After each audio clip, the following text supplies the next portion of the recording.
मुंबईमधले ठाकरेंचे 15 माजी नगरसेवक पुन्हा ठाकरेंकडे येण्याच्या तयारीत आहेत अशी सूत्रांनी माहिती दिली आहे। शिंदेंच्या माजी नगरसेवकांकडून ठाकरेंना संपर्क करण्याचा प्रयत्न होतोय असं कळतंय। माजी नगरसेवकांना पक्षात घ्यायचं की नाही याबाबत निर्णय अद्याप झाला नाहीये, पण बैठकीत या संदर्भात चर्चा मात्र झालेली आहे। आगामी महापालिका निवडणुकीच्या पार्श्वभूमीवर मोठ्या घडामोडींना वेग आलाय।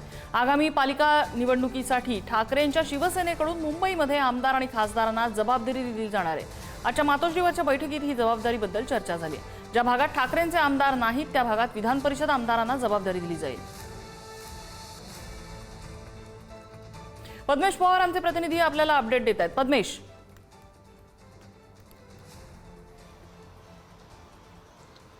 नम्रता, नक्कीच जे जुने जे नगरसेवक होते, जे ठाकरेंकडून जे शिंदेंकडे गेले होते, असे जे मुंबईतील जे 15 नगरसेवक आहेत त्यांनी पुन्हा एकदा उद्धव ठाकरे आणि त्यांच्या शिवसेनेला संपर्क केलेला आहे आणि त्यांना पुन्हा एकदा शिवसेनेमध्ये यायचं अशी त्यांनी इच्छा व्यक्त केली होती। या संदर्भात त्यांचं काय करायचं ह्याचा निर्णय आज आपण पाहिलं, त्याची चर्चा देखील आज आमदार आणि खासदार यांची आज बैठक झाली होती मुंबईमध्ये मातोश्री या निवासस्थानी आपल्या उद्धव ठाकरेंचे, तेव्हा देखील चर्चा झाली।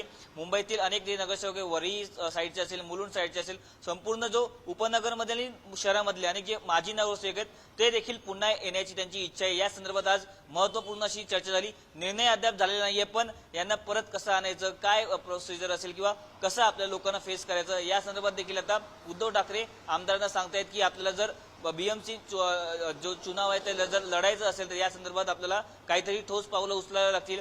जर त्यांना यायची इच्छा असेल तर आपण काय धोरणं आखायची या संदर्भात देखील आज आमदार आणि खासदारांसोबत बोलणं झालं। त्याचबरोबर आपण पाहिलं की काल जिल्हा प्रमुखांची बैठक झाल्यानंतर उद्धव ठाकरेंनी आता एक रणशिंगच फुंकलेलं आहे, कारण महायुतीची जी टीका होते त्याला आपल्याला उत्तर द्यायचं आहे। आणि त्याचबरोबर बीएमसीची जी निवडणूक असेल किंवा ठाणे महानगरपालिका असेल, जो उद्धव ठाकरे शिवसेनेचा जो काय आपण पाहायला गेलं तर बालेकिल्ला आहे तो परत आणण्यासाठी उद्धव ठाकरे आता काही करण्यासाठी तयार असल्याचं पाहायला मिळत आहे। कारण ज्या प्रकारे अनेक ज्या गळती लागली होती ती गळती थांबवायची देखील आता उद्धव ठाकरे प्रयत्न करत आहेत आणि जे परत यायचे त्यांच्यासाठी देखील आता उद्धव ठाकरे आमदार आणि खासदारांसोबत बैठका देखील घेत आहेत। पद्मेश, धन्यवाद या सगळ्या माहितीबद्दल।